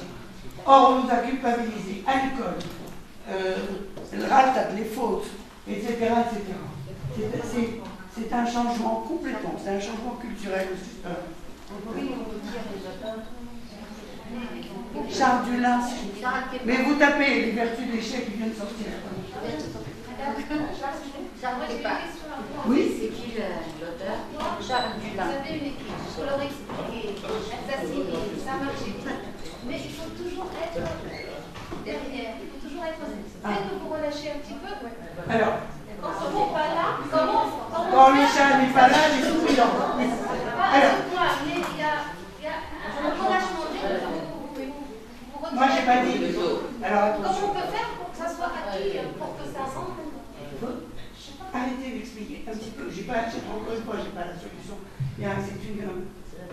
de culture. Et quand. Mais je veux dire que expliquer un peu moins et écoutez-les. Ce qu'on appelle la démarche participative, où les interventions orientées solutions, je ne vais pas rentrer dans la formation, mais il y a un problème, il y a une erreur. Tout à l'heure, j'ai parlé des suggestions. À ton avis, comment on pourrait faire? Au lieu de dire, voilà, il faut faire comme ça, tu te souviens, il faudra que tu fasses comme ça, il faudra que tu fasses comme ça. Faites un petit brief. Là, ça s'est passé comme ça, il y a une erreur, le client n'est pas content, il y a eu un dossier oublié. Qu'est-ce qu'on pourrait faire? Faites-les parler. Vous vous souvenez tout à l'heure, être fier de ce qu'ils font. Quand une des personnes va dire, ah ben on pourrait faire ça, et vous êtes d'accord, ben voilà, il y a que ça. Tu sais, tu connais la solution. Ah, vous la valorisez.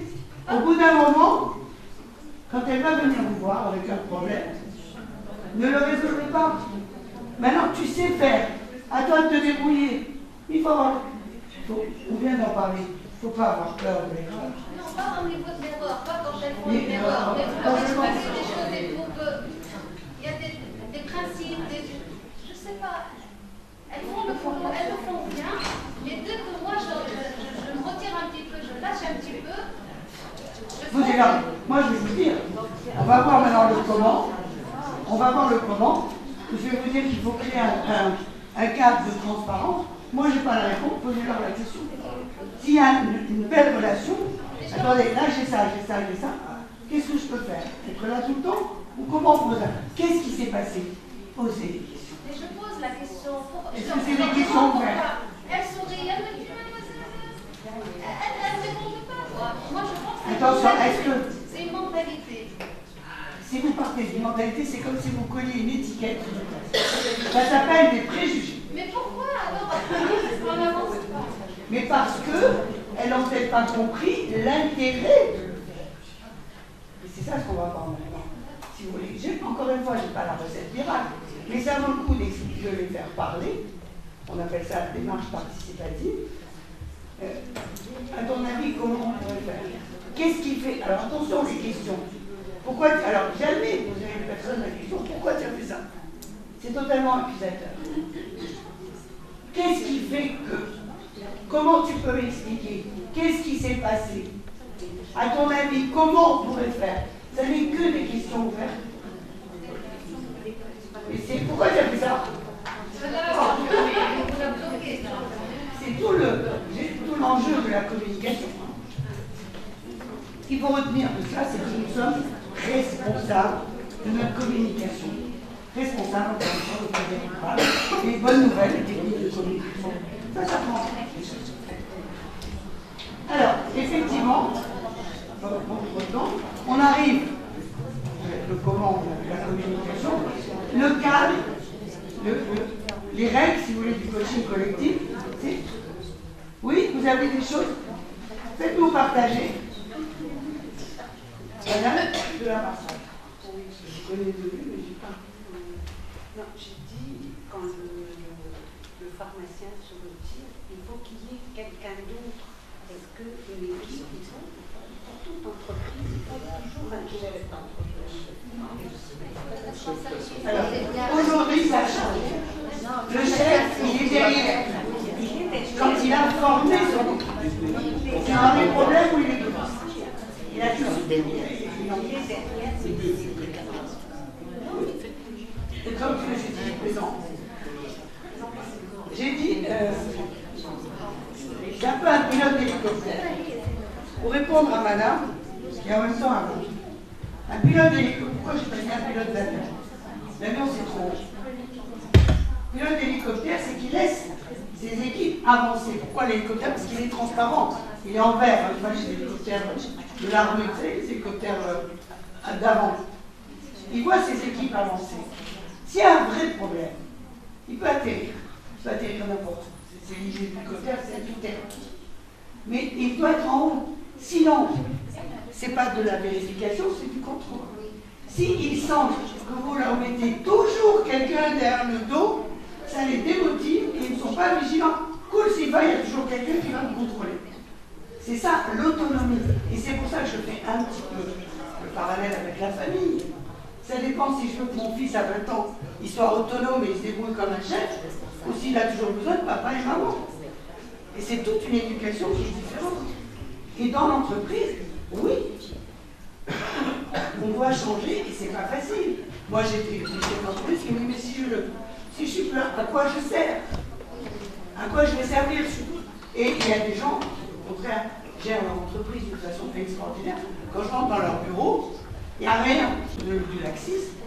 Je rentre dans les règles du coaching collectif, je crée un cadre de travail. Là, tout comme on a parlé du sport, il y a un terrain de football, on ne peut pas marquer des buts en dehors du terrain. Et quand on fait une faute, ou comment on dit, je ne sais pas, comment on dit au football, j'ai oublié, c'est carton jaune. Et ça peut être carton rouge. Attention, moi j'ai jamais dit qu'il fallait être trop tolérant. Apprendre, travailler, c'est la première règle du coaching.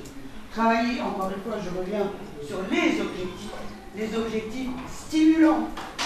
Et les objectifs stimulants, ce n'est pas le chiffre d'affaires tout le temps, ça peut être, je ne sais pas, une semaine, vous avez quelque chose, vous avez des dermoformateurs, on peut décider de faire quelque chose dans la pharmacie, ou alors vous avez un surstock, je l'ai dit tout à l'heure, non, c'est un truc. Vous avez un stock en trop, on peut décider de faire, non pas une promo, je sais que vous ne baissez pas les prix, mais vous allez peut-être mettre en valeur ce produit-là. Il y a des objectifs qualitatifs, pas seulement des objectifs. Vous savez, je ne veux pas rentrer trop dans les détails, je ne sais pas si vous l'avez fait en déficit, j'ai oublié. Il y a eu une compagnie d'assurance qui a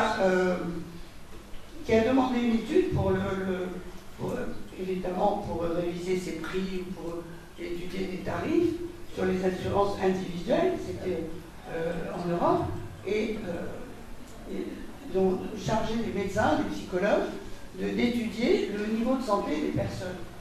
Où est-ce qu'elles étaient le mieux, ce qu'on appelle la zone d'excellence? C'est les personnes qui avaient à la fois, qui vivaient au quotidien, professionnellement, mais aussi personnellement, avec des objectifs stimulants, avec des challenges. Qui étaient en mauvaise santé, c'est les gens qui étaient dans la routine, où il n'y avait aucun enjeu, parce qu'ils étaient tout le temps contrôlés, c'était des exécutants, ou alors qui c'est qui était en très mauvaise santé, c'est la zone C, c'est les gens qui étaient complètement stressés, parce que trop de charges, parce que plus de contrôle sur tout ce qu'ils faisaient. Donc effectivement, la zone d'excellence, c'est la zone où une personne se sent bien quand elle a des objectifs. Et c'est à vous de vous amuser. Alors, je dis bien vous amuser parce que dans la relation humaine, on peut s'amuser. Qui a dit que le travail c'était sérieux? Bien sûr que c'est sérieux le travail. Et en même temps, on peut créer une ambiance agréable. Je l'ai dit tout à l'heure, apprendre en jour. Et c'est important que le matin, je le dis à propos des objectifs, le matin, les gens ont envie de venir à la pharmacie. Parce que c'est sympa, il y a une bonne influence, je suis reconnue, je suis respectée, je suis écoutée, et en même temps, je donne beaucoup. Je donne beaucoup. Il y a un manager, c'est à vous que je dis, j'ai parlé du bullying ou pas? Non, d'accord. C'est rare que je fasse 2 ateliers pareil. C'est à vous qui... C'est dans le premier atelier. C'était 2 managers, c'est dans un bouquin, c'est dans un bouquin, 2 managers qui disaient, l'un disait à l'autre, à ton avis, pourquoi le matin, quand les employés arrivent, ils traînent la semaine, ils arrivent comme ça à l'usine, pas très motivés. Et le soir, les mêmes personnes, tu les vois au bowling, avec la boule, et ils n'ont qu'une envie, c'est de faire un strike. Vous connaissez le bowling? Ils ont envie de gagner. Pourquoi? Parce que les objectifs sont clairs. Ils sont stimulants. Et ils disaient à l'autre, eh ben, tu vois, tu gères ton entreprise en mettant un rideau devant les quilles. Il n'y a pas d'objectif. Quand on sait où on va, on a envie d'y aller. Quand vous partez en voyage, la première chose, à moins d'être un aventurier ou une aventurière, vous prenez la moto, à là où vous allez, normalement la première chose que vous faites, c'est la destination. Quand on sait où on va, on a envie. Et c'est Sénèque, le philosophe de l'Antiquité, qui disait tout objectif. Le vent n'est jamais favorable à celui qui ne sait pas où il va. Et nous, les consultants, on dit tout objectif flou se transforme, je ne vais pas être grossière, donc je vais dire en bêtise précise, mais c'est plus grave que ça. En bêtise précise. Donc un objectif. Les clients, on peut gagner des clients sur telle chose. C'est des challenges. C'est important. Madame est partie. Mais si on veut faire du chiffre, il faut un peu se mettre des challenges. Oui. Vous venez quand même sur l'équipe. C'est Albert Camus qui disait que si tu veux construire un bateau, ne rassemble pas, ça répond à ne rassemble pas tes hommes et femmes pour leur donner des ordres, pour expliquer chaque détail, pour leur dire où trouver chaque chose. Si tu veux construire un bateau, fais naître dans le cœur des hommes et des femmes le désir de la mer. C'est le cas. J'ai parlé de pilotes et pilotaires, vous êtes des capitaines de bateau. Et on parle d'horizon unique, c'est réunir les personnes autour d'objectifs communs. Là, je peux vous dire, pour l'avoir pratiqué beaucoup, vous éviterez les comportements individuels quand vous travaillerez sur des objectifs communs. Vous voyez, ils peuvent avoir des pensées personnelles, c'est à vous de les recadrer, qu'est-ce qu'on veut, nous, ensemble. Et effectivement, la précision des objectifs évite les conflits et relance la motivation. Les valeurs. Alors, première règle du coaching, c'est les objectifs. Et ça veut dire qu'au quotidien, quand vous communiquez avec un de vos employés, je ne demande pas de faire ça parce que je suis ton patron. Je demande de faire ça parce que c'est utile pour la CNAM. C'est utile pour un stock bien... et le stock, c'est bien pour pouvoir satisfaire les clients, pour répéter l'objectif. Ah oui, c'était plus facile avant. Je donne des ordres, je suis obligé. Il ne faut pas regarder la vie dans un rétroviseur. On regarde la vie et le futur dans un pare-brise. Malheureusement, c'est comme ça. Enfin, je dis malheureusement, c'est plus facile. Mais c'est plus passionnant aussi, quand même. Alors, première règle du coaching, c'est les objectifs. Deuxième règle, les valeurs. Les valeurs, maison à partager. Alors, on parle de valeurs, Qiyam en arabe, on parle de valeurs universelles. Quand nous avons fait la révolution en 2011, peut-être pas tous les Tunisiens, mais beaucoup sont sortis dans la rue, poussés par des valeurs, liberté, Chorol, Karama, dignité, ce sont des valeurs universelles. Pourquoi universelles? Parce qu'en principe, tous les peuples aspirent à avoir ces valeurs. Vous, si vous avez la chance d'avoir été éduqué par un père et une mère, vous avez bénéficié d'une éducation, on vous a transmis des valeurs, le respect, la politesse, etc. Ça dépendra des familles. Et puis, la rigueur, peut-être. Vous avez ensuite fait des études scientifiques, donc la rigueur, etc. Peut-être que d'autres personnes dans une famille qui font des études artistiques, ce sera plus l'esthétique. Ça va être la même chose. J'ai un garçon rigueur, 22, et j'ai ma fille, je vous ai dit des ailes tout à l'heure, je crois. Elle a fait les beaux-arts à Paris. Ils n'ont pas la même vision. Alors bon, en famille, moi, on respecte des valeurs communes. Mais pour tant pis, je le dis, parce que ça éclaire, si vous voulez. Parce que ce qui est important, c'est que nos valeurs déterminent nos comportements. Nos valeurs orientent nos actions.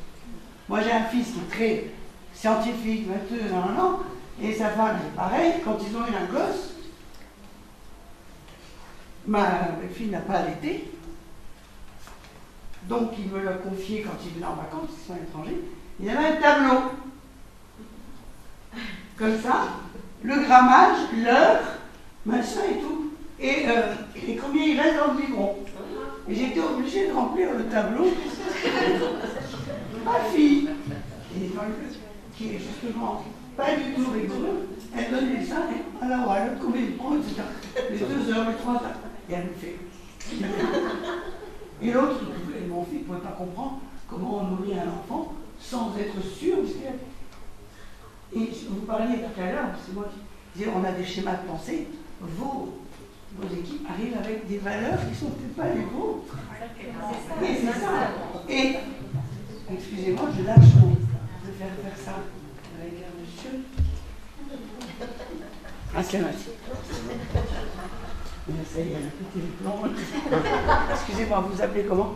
L'église. L'église. L'église. Je lui ai tendu la main. Mais Réli Haman, il m'a tendu la main. Aucun comportement chez l'homme n'est dû au hasard. S'il m'a tendu la main, c'est par rapport à quelle valeur? Parce que depuis tout petit, ici l'église, on lui a dit dis bonjour à tata, dis bonjour à la dame. Ce qui fait qu'aujourd'hui, c'est tellement ancré que mes Réli Haman, il me tend la main. Après, je les couche bien, vous là-dedans. Mais d'abord, il a tendu la main. Et je pourrais repartir tout à l'heure, dans l'autre sens, le monsieur, je lui ai parlé, il était avec sa main encore. C'est-à-dire que, effectivement, c'est une illustration. Du sud, comment? L'autre monsieur était du sud. Oh ben, il m'est arrivé une fois, enfin pas une fois, plusieurs fois, d'avoir un monsieur qui me fait ça. Ah ben c'est une valeur, on ne touche pas la main d'une femme. Moi je n'ai pas à juger, c'est juste pour illustrer que nos valeurs déterminent le comportement. Et plus je travaille sur des valeurs communes, plus je risque d'avoir une équipe soudée, solidaire, et de faire un travail d'équipe. Quelles seraient les valeurs à prôner dans une pharmacie, à votre avis? Sur quoi vous pouvez travailler? L'honnêteté. Comment? L'honnêteté, oui. Le respect. Le respect de qui? De quoi? Équivalent. Aussi bien des clients que du staff. La confiance. Qui? Du Lyonnaise, de l'officine, il faut mettre en Oui, place. l'environnement. Ici, de la pharmacie, il faut qu'elle soit La probité et l'honnêteté. La confiance absolue. La confiance. La confiance. Les principes. Quoi encore? La moralité. La moralité. La dignité. Qu'est-ce que vous voulez? Chacun a le droit. Ce qui est important, si le mot valeur ne vous plaît pas, vous pouvez le changer par priorité. Ah voilà, oui. Qu'est-ce qui est prioritaire dans la pharmacie? D'être empathique avec les autres, avec surtout les patients. La santé. Se mettre à la place, partager la douleur. C'est ça l'essentiel. Le La santé. pharmacien, madame, il y a des choses que l'argent ne peut pas acheter. Mais bien sûr. Et surtout la moralité. Et pour optimiser le chiffre d'affaires, comme on l'a dit, Elle est partie. les relations humaines sont très importantes pour augmenter le CA. Mais bien sûr. Il ne faut pas juger la profession du côté matériel. Regarder les principes moraux, c'est très important. Le CA aujourd'hui africain, c'est le chiffre d'affaires. Là, le client attend. Il a des attentes explicites, il rentre pour acheter des médicaments, mais il a des attentes implicites, il veut être accueilli, écouté, respecté, à l'aise, en confiance, il veut qu'on le respecte, etc. Vous avez parfaitement raison. Et ce que je veux dire, c'est que peut-être, c'est à vous, bon, je n'ai pas rien à imposer, c'est la santé du patient quand même qui est en priorité. Après, justement, c'est le travail en équipe ou la solidarité. Moi, je donne toujours cet exemple. Si on travaille sur la solidarité, et on ne travaille pas juste une fois, il y a Haboula, comme on dit, eh bien, vous avez une employée qui est un peu malade, à 6 h du matin, elle se lève, elle a un peu mal à la gorge. Si elle n'a pas du tout intégré cette valeur solidarité, elle va se recoucher, il fait froid, j'ai envie de rester au lit. Si elle a intégré la solidarité, peut-être c'est la femme du bois, ou peut-être qu'il y a un événement, ou vous êtes de garde, etc. Elle va dire, attends, si j'y vais pas, ils vont taper tout le travail sans moi, et bien elle va se lever. C'est ça qui fait bouger les gens. Ce sont les valeurs, c'est le mood qui motive les personnes. Mais en fait, on n'est pas tous des clones. Ah ben on l'a. Donc chacun son caractère, le caractère qui détermine aussi la différence. On ne peut pas être tous pareils, penser pareil, avoir les valeurs. Vous avez parfaitement raison, mais là je reviens à deux choses. Je parle de coaching. Vous n'aurez jamais, vous avez raison, je n'ai pas voulu rentrer trop dans les détails, mais vous me poussez à le faire. Vous n'aurez jamais une équipe homogène. Chacun, je disais tout à l'heure, arrive avec ses schémas de pensée, ses compétences et ses motivations. Et votre rôle de jardinier, c'est en fonction du niveau de motivation, vous allez peut-être accompagner plus certaines personnes pour les faire grandir, que la plante qui est déjà haute, vous allez laisser le vent et la pluie agir. Vous voyez ce que je veux dire comme ça, c'est un. Et deux, par contre, où je suis totalement, pas intransigeante, mais quand on veut vivre ensemble, vous et moi, on a peut-être des valeurs très différentes dans nos vies privées, mais si on décide de faire une organisation ensemble avec des objectifs, nous devons partager un minimum de valeurs. Sinon, ça ne marchera pas. Comment? Alors, non seulement, en plus que c'est un consensus, parce que les compromis, ça ne marche pas, c'est que on va trouver des valeurs communes que l'on va respecter, sinon ça ne marchera pas. Et là, dans le cas de la pharmacie, c'est quand même à vous, non pas de les imposer, on n'impose rien, mais d'y penser et de dire, je serai en commun. Ce que je voudrais, c'est que dans l'équipe, il y a un respect mutuel, il y a la mutualité aussi, il y a le client, la priorité c'est le client. Tout comme, excusez-moi, je ne vais pas vous dire ce que vous devez faire à la maison, mais si on veut avoir une bonne ambiance, et moi j'ai 3 enfants, j'ai 5 petits-enfants, ben, il y a des règles à la maison, sinon c'est la pagaille. Et chacun range ses affaires, etc., etc. Je ne suis pas le flic de service, je suis chef d'orchestre. Et il faut dire, parce que ça fait à peine 10 jours qu'ils sont partis après les vacances de Pâques. Il faut bien, mais c'est plaisant parce que on explique aux petits pourquoi c'est important qu'elle fasse ça, qu'elle avance son jouer. Parce que s'il y en a 5 qui laissent les gens, etc., vivre ensemble, travailler ensemble, sans partager un minimum de valeurs. Dans beaucoup d'entreprises aujourd'hui, il y a des chartes unitaires qui déclenchent ensuite des codes de conduite. Moi, je travaille beaucoup avec les entreprises à la recherche de nos valeurs parce qu'ils sont un peu dépassés. Oh, alors, fluidité relationnelle, 3e règle du coaching. Moi, je me suis assez étendue sur la communication. C'est l'échange. C'est créer un climat de transparence. C'est créer un climat de la porte ouverte. Une personne ne sait pas, elle doute de quelque chose, elle peut venir vous voir, vous poser des questions. Mais t'as recherché. Or avant, on avait peur un petit peu. Si je lui pose la question, elle va croire que je ne suis pas compétente. Ou alors devant les autres, ils vont se moquer de moi parce que je ne sais pas ça. Il faut qu'il y ait un climat. Et ça marche très bien aujourd'hui dans certaines entreprises. Idéalisme de la vie. Également, qu'est-ce qui fait les conflits quelquefois? C'est qui fait quoi? Des fois, les rôles ne sont pas suffisamment bien distribués. C'est pas clair. Et c'est Martine Aubry qui disait où il y a le flou, il y a le loup. C'est-à-dire tout ce qui n'est pas clair est susceptible d'être source de querelles, de conflits. Chacun doit avoir un rôle. Il n'y a pas que des grands rôles dans la pharmacie. C'est comme au cinéma, il n'y a pas que des grands rôles, il y a des petits rôles. Mais chaque rôle est digne de respect. Moi, j'ai fait une fois une formation et j'ajoute justement contribution. Chaque personne doit comprendre qu'elle contribue. Même avec un tout petit rôle, elle contribue au succès de la pharmacie. Je n'ai aucun préjugé, c'est drôle, c'est normal. J'ai eu une fois à intervenir dans une entreprise commerciale où j'ai sensibilisé, je n'ai pas fait une formation des heures et des heures, avec les femmes de ménage. Je les ai sensibilisées. Chaque fois que j'allais à l'entreprise, je les prenais, c'était le manager qui m'avait demandé de les sensibiliser à la propreté dans la boutique, dans les boutiques. Vous voyez, parce que, et je leur disais, c'est pas, on ne vous demande pas ça pour balayer comme ça, c'est que quand le client il rentre, il pousse la porte, et ensuite le comptoir, il n'y a pas de poussière, et bien toi aussi, tu vas participer au développement du chiffre d'affaires. Ben, je peux vous dire, ça marche. Ça vaut le coup d'essayer.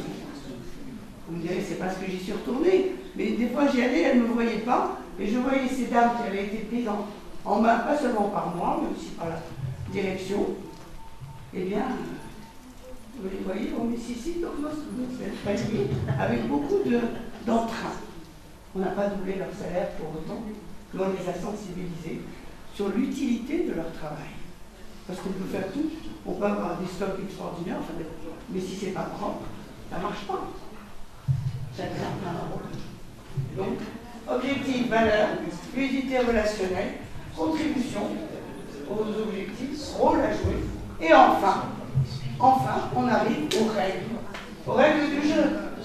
Effectivement, avant, c'était plus simple, on donnait des ordres pour que les procédures soient appliquées au best. Aujourd'hui, ça ne marche pas comme ça. Tout à l'heure, dans l'autre groupe, j'ai cité un petit livre, je ne sais pas s'il y a encore, qui est extraordinaire. C'est une consultante en France. J'ai oublié son nom. Elle a écrit un livre, Bonjour Paresse. Elle faisait toujours des petits pamphlets sur l'entreprise. Elle vendait ça à 1000 exemplaires. Si celui-là, je l'ai connu, c'est parce qu'elle est passée à la télé, dans une émission, je crois, de lecture, enfin, oui, culturelle, parce que du jour au lendemain, elle a vendu 350 000 exemplaires. Pourquoi? Elle décrivait les entreprises où elle avait travaillé, comment ces entreprises, c'est pas les pharmacies, mais comment ces entreprises fabriquaient des gens paresseux. Les jeunes qui sortaient de la fac, qui avaient leur diplôme, arrivaient hyper motivés, et au bout d'un moment, ils devenaient paresseux. Les entreprises dont elle parlait ont voulu porter plainte, et les avocats disaient que ça ne sert à rien, remettez-moi en question plutôt. Et elle a beaucoup vendu ce livre, parce qu'elle explique combien, quand on est dans la routine, quand on n'est pas responsable, quand on n'est pas autonome, quand on n'est pas considéré, quand on est voire humilié, on n'a plus envie, excusez-moi l'expression des jeunes, on n'a pas envie de s'éclater et de donner le plus. Qui est responsable? Alors effectivement, le cadre, le terrain de football, c'est la même chose. Quand une personne ne respecte pas les règles du jeu, on peut aller au carton jaune, voire au carton rouge. Mais avant, en tant que responsable, en tant que coach, il faut se poser la question quand une personne est dans l'erreur ou ne respecte pas ce règle. Est-ce que j'ai fait ce qu'il fallait en matière d'objectifs, que j'ai bien communiqué? Est-ce qu'elle a bien compris les valeurs que nous partageons?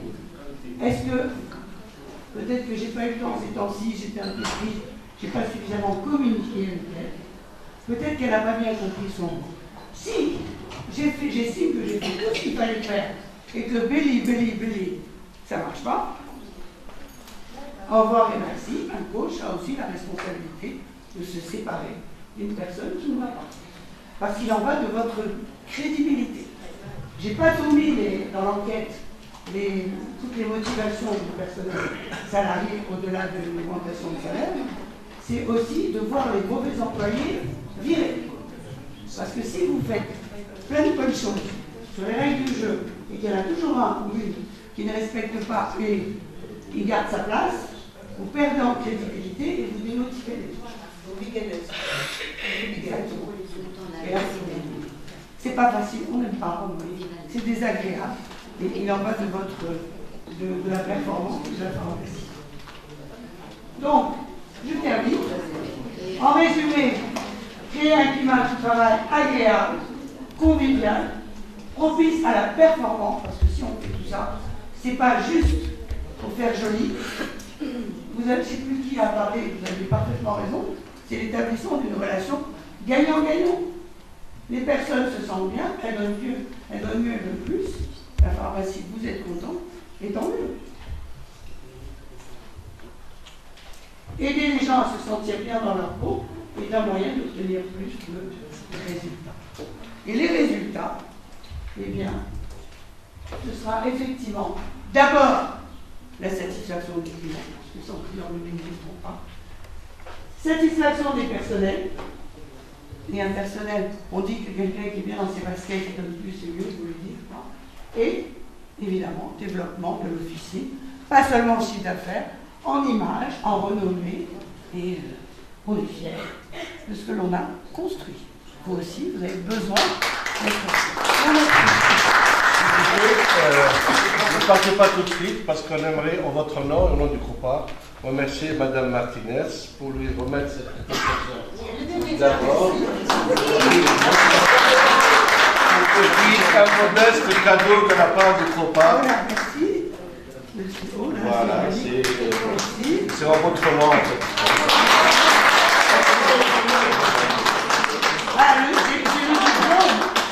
C'est votre cadeau, donc ça va nous porter. Hein? Merci. C'est gentil, merci beaucoup. Merci. Peut-être avez-vous d'autres questions. Hein? Bon, merci en tout cas de votre participation.